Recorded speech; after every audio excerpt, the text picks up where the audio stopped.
Hello, I'm Sam Breakgear and welcome to Brains Byte Back, the podcast looking at how our brains, psychology and society are impacted by the ever-evolving technology that surrounds us.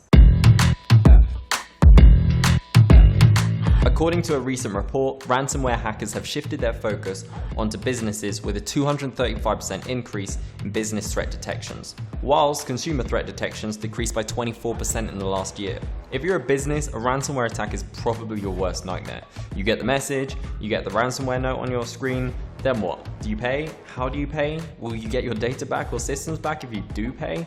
For a novice, this can be a scary situation. But if a company needs expert help, that's where Coveware comes in, a company that specializes in ransomware negotiations. Joining me on today's podcast is the company's CEO, Bill Siegel, to discuss what happens when a business is hit, how a business can be prepared before and during an attack. And for our Weird Wide Web piece, we have a story about a very wealthy teenager from the US and his world-class Fortnite skills.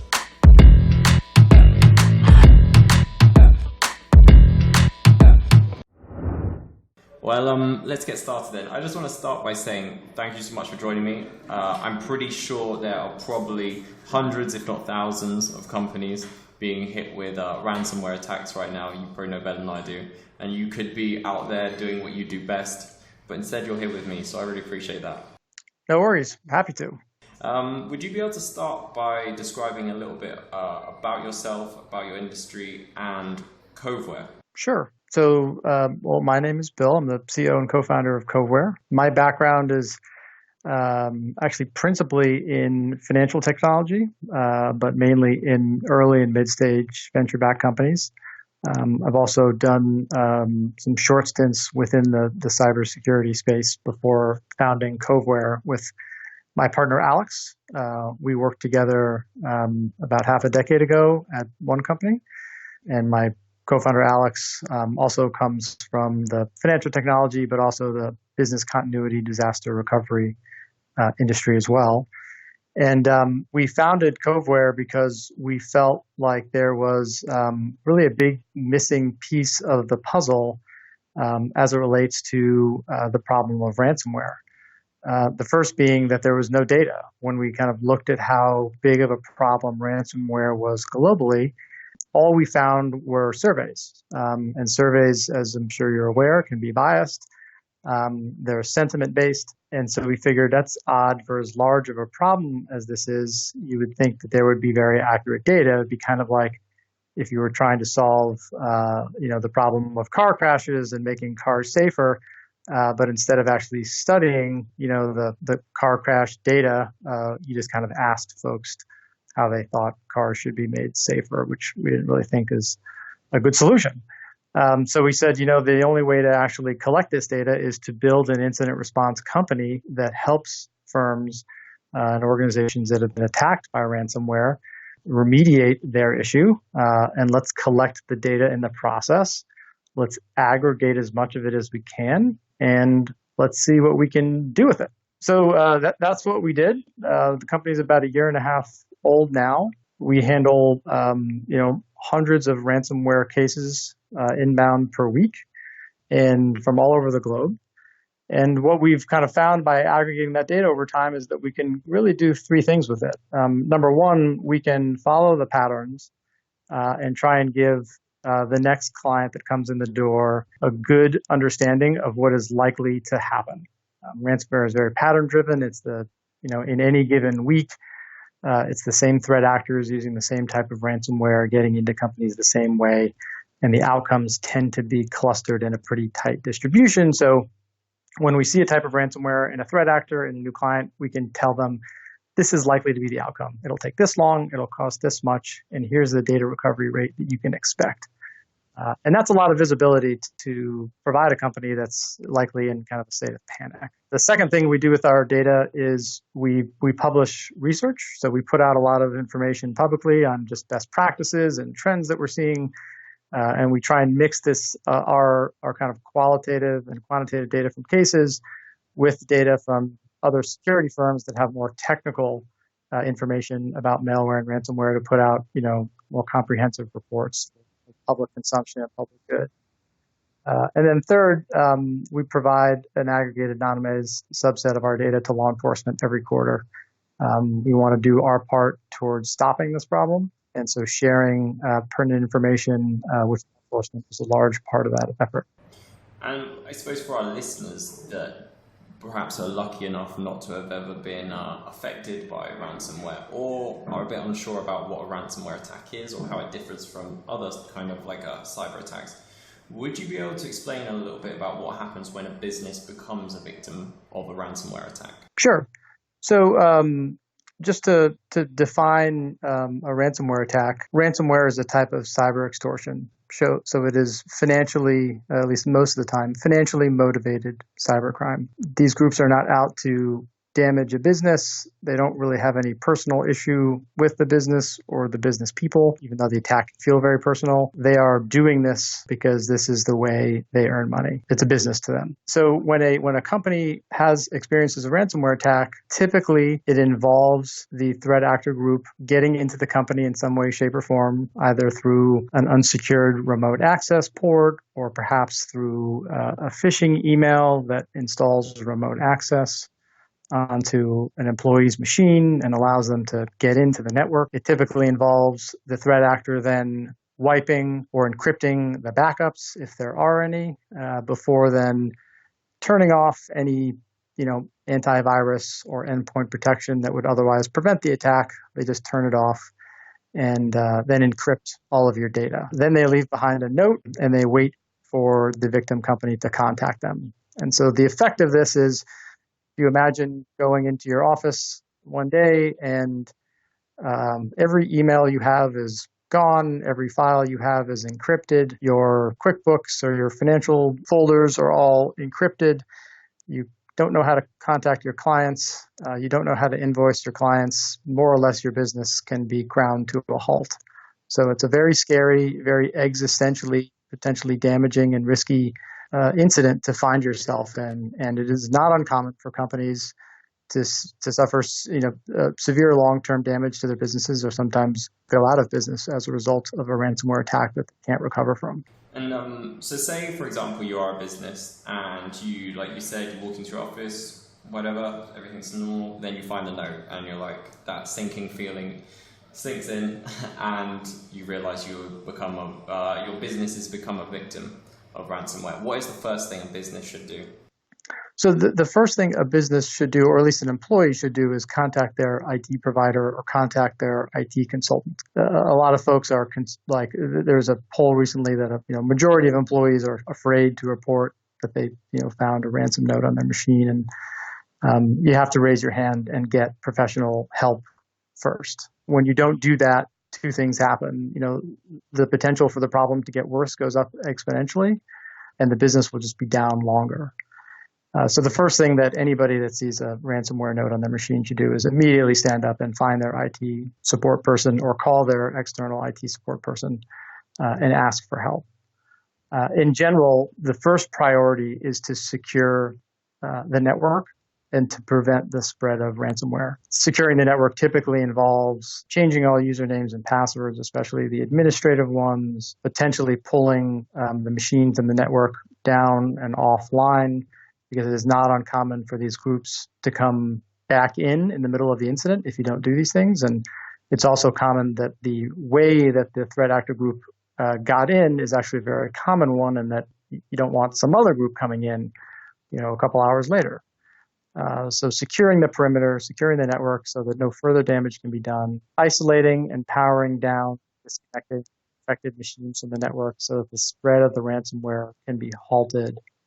And then from there, a company really begins to kind of understand what has been impacted, what the business impact of the impacted machines being offline will be, and what their available avenues are to recover. You mentioned that the first thing to do, or the best thing to do, is contact your IT provider or IT support. Do you find that most of the time your clients or the people that come to you, they have pretty good in-house IT experts, or do you find that they're often lacking them? And if they do have their experts in-house, do they come to you because this is something which I can't imagine, unless you're very unlucky, most people and IT experts probably don't have that much experience dealing with ransomware hackers or dealing with these kinds of attacks. So essentially my question is like, do you find that many of your clients have strong IT experts in-house, but they still need to come to you? Or is it a case that most of your clients just don't have that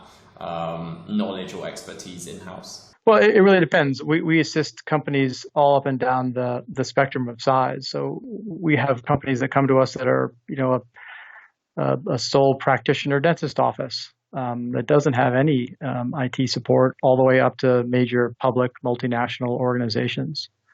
I think the common denominator is that these events they are common, but they're not something that a company faces every day. And so specialized advice is what they come to us to seek, because if there's one thing we don't advise is trying to kind of do this on your own.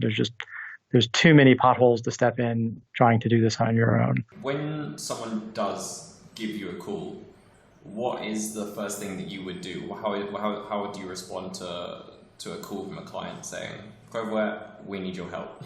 Sure. So we're typically going to ask the important stakeholders so we can assess the situation and also make decisions or on the call. So that'll be, someone from finance or operations, a decision maker for the company, and then obviously someone from IT or security who can speak knowledgeably about the state of the network and the machines and what they've observed. And what we're going to do on that initial call is try and determine the type of ransomware, potentially identify the threat actor group, and from that we're typically able to provide some data to them on what they're facing.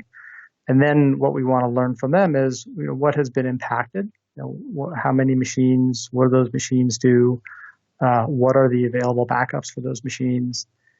How long will it take to restore those machines? And then what is the resulting impact on the operability of the business as a result of those machines being offline?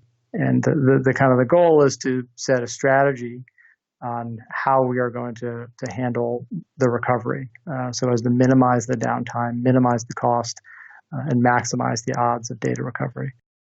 And do you spend much time actually speaking with the hackers or discussing, or is there much dialogue between yourself and the hackers holding these data, the data and systems for ransom, or is it mostly technical, the work you do? A large part of what we do is extortion negotiations. So this is an area where we definitely don't recommend folks that need to engage with a threat actor do it on their own, because different threat actors behave different ways, and you want to know this information about how to handle those conversations. And also for a company that's in the midst of a crisis, it can be a very distracting and also a very stressful thing for a person or persons to manage when they don't have experience doing it. So it is a large part of what we do on a daily basis is handling those extortion negotiations on behalf of our clients.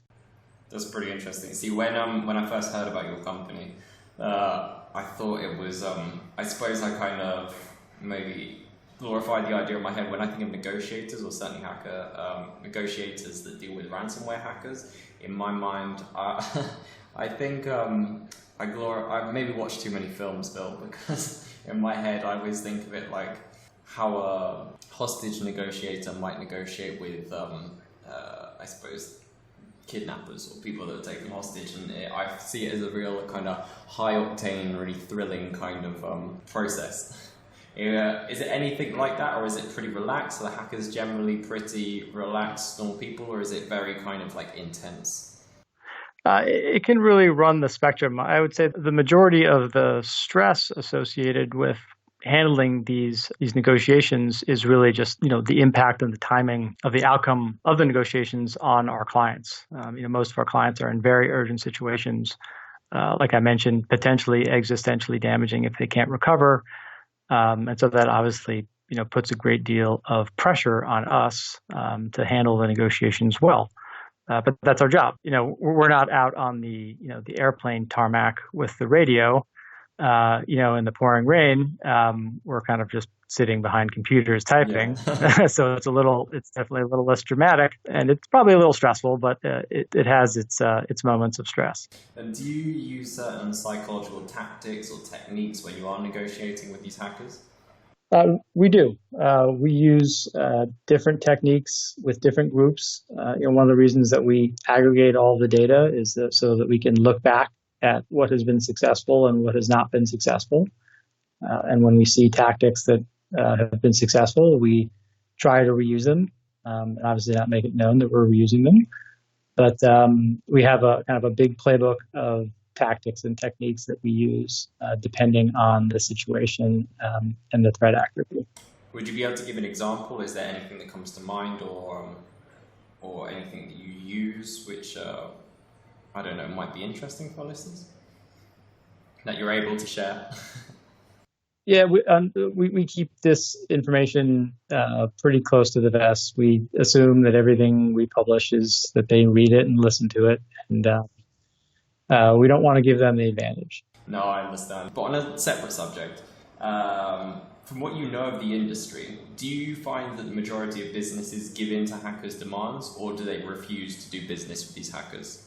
Sure. So the majority of ransomware attacks that result in data being encrypted, the outcome of those does not even involve contacting the threat actor because they have workable backups. And frankly, that's the majority of ransomware cases, and most of which we don't even see, right? If we get contacted, it's because there's the possibility that negotiation and payment may be necessary. And when that is the possibility, we always advise running that in parallel to other options to restore data, because it just saves time, right? If it's going to take you 3 days to comb through all your backups and see what's viable, you don't want to then start the negotiation process 3 days later. You want to run it in parallel, and then when you reach a point where you have option B ready to pull the trigger, rather than having to start option B and spending 2 or 3 days doing it. So I would say broadly, the majority of ransomware attacks don't result in even contact being made with a threat actor because there's a workable backup and the company doesn't need to.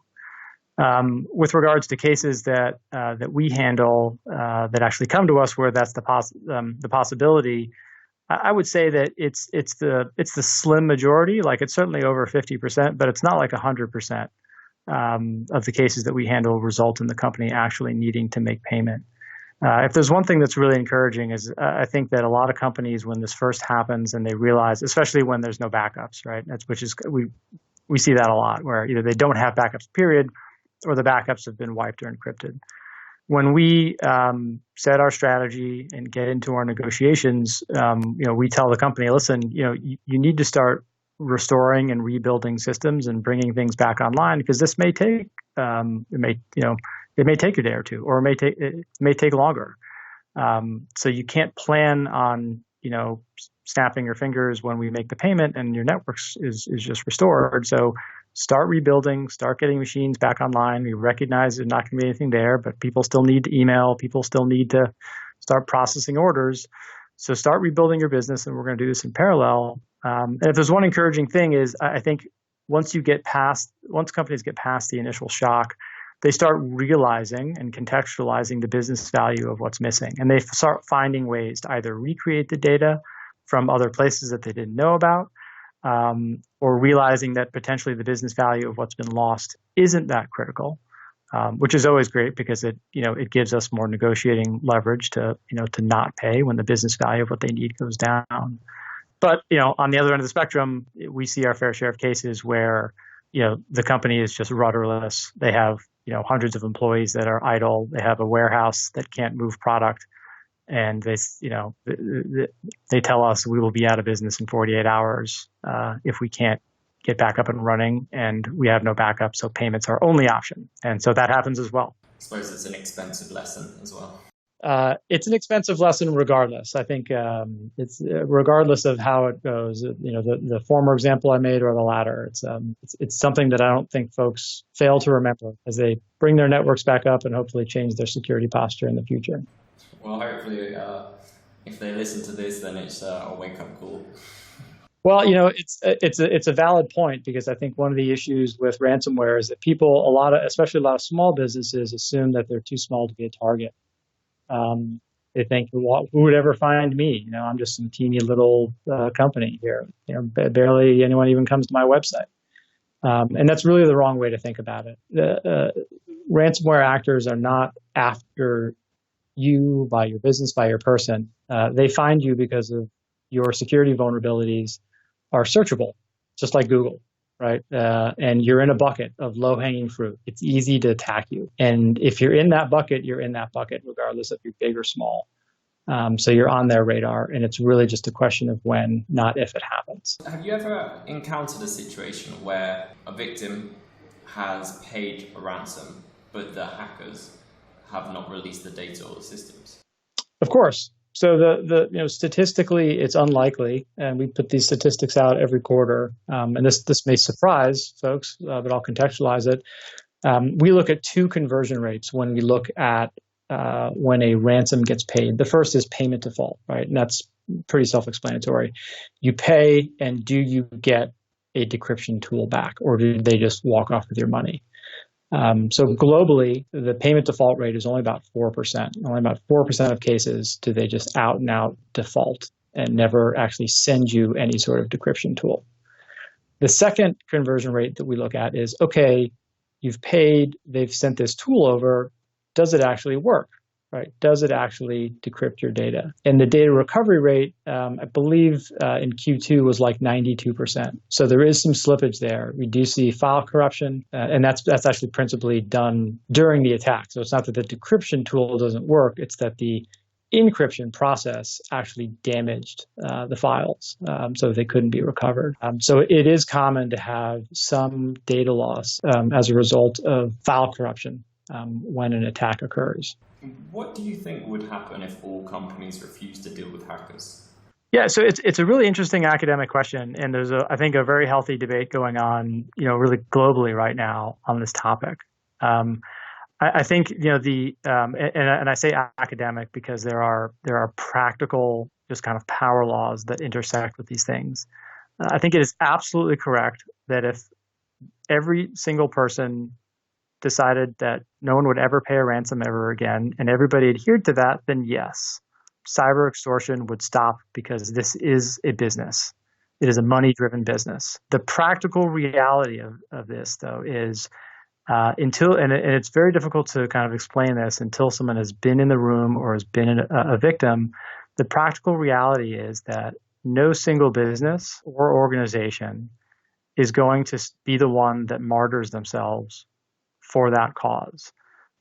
When a business owner finds himself in this situation, and it all kind of comes, the realization of the gravity of what's going on comes clear to them, and they realize their two choices are lose all my customers, fire all my employees, close my business down, or pinch my nose, swallow hard, and have to go through this process. It is a very easy decision for them. And that is the situation that we are at the intersection of every single day. And I can tell you that when the business side of the encrypted data isn't there, we tell our companies don't pay. If they've got a backup, but it's a week away and they want to just expedite things by paying, we tell them don't pay. It is only an option when there is the existential risk of the company failing, that then it is something that the client has to consider.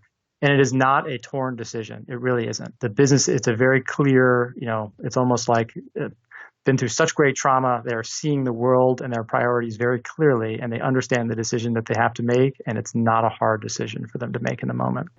Mm-hmm. I can imagine in an ideal world, sounds great. Everyone just disagrees, or everyone just agrees, no, don't deal with them. But when you've got that note on your screen, and like you said, it changes things. Yep. So my last question to you, how can businesses reduce or help to prevent the prevalence of attacks and hackers? So it's a really broad question, and I'm gonna try and shy away from like tactical security advice just because there's so much of it out there. But if there's something I could impart upon the listeners, it would really be as follows. Everyone's a target. If you're connected to the internet, you're a target. And this is a big industry. Cyber extortion and ransomware is a large global industry. It has deep specialization. It has marketplaces. It has financing. It has communications. It has all the hallmarks of any other legitimate industry. And the monetization unit of this industry is a person or a company's data. And so the way to avoid becoming, a cog in that industry is to make your unit expensive. Make it hard, because there are so many companies that have vulnerabilities that are in that low-hanging fruit bucket. If you can lift yourself out of that bucket, everyone else will become the target and you won't. It's kind of like the old saying that, you don't have to outrun the bear, you just have to outrun the person that you're camping with. And it's a very true analogy, although it sounds kind of unfair, but it is true. When it's hard to attack you, the threat actors go to somewhere easier because it's cheaper, and they're running this like a business. They're not going to spend a half a year trying to break into a small company because that's the only target they have. It's too time consuming, it's too expensive. They'll go shift their focus elsewhere.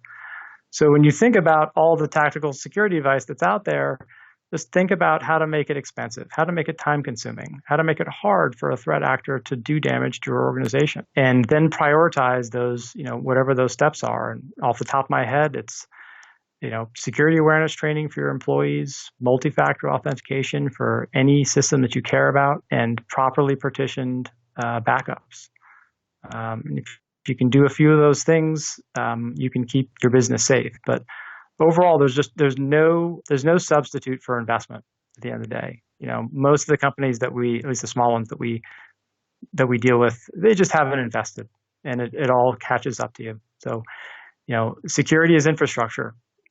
Just like a bridge. If you don't maintain the bridge, eventually it falls down. And security is the same way. Well, hopefully with the information you've shared today, anyone listening can avoid a very expensive lesson later on. I suppose this podcast is completely free, so listen to this, and then you can avoid a very heavy price tag to get your data back, assuming that you are unfortunate enough to become a victim. And if they do get hit, then I guess they can call you. Indeed. Fantastic. Those are all my questions for today. Thank you so much, Bill. It's been an absolute pleasure talking to you, and it's been very informative. Thank you so much for having me. No problem, anytime. Weird Wide Web.